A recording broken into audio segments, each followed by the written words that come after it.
Today we're going to be putting a new exhaust on my truck. I'm going to be putting a GM Performance muffler on it.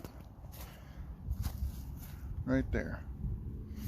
So we're going to go ahead and start it up, and this will be your before exhaust stock engine sound.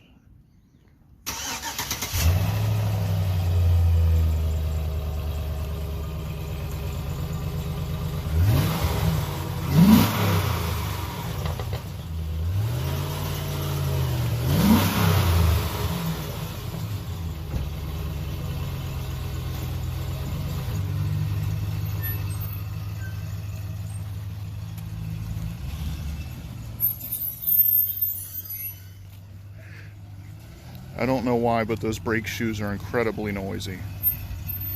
But I'll get back with y'all once we put the new muffler on.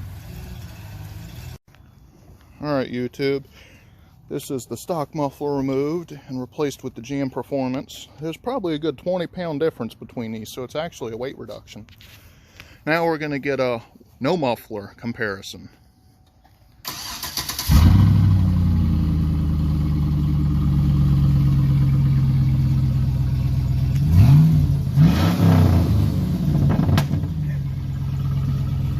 Alright, now we have tailpipe removed and the GM Performance installed in there temporarily. I still need to get a rear hanger for it, but this is how it sounds.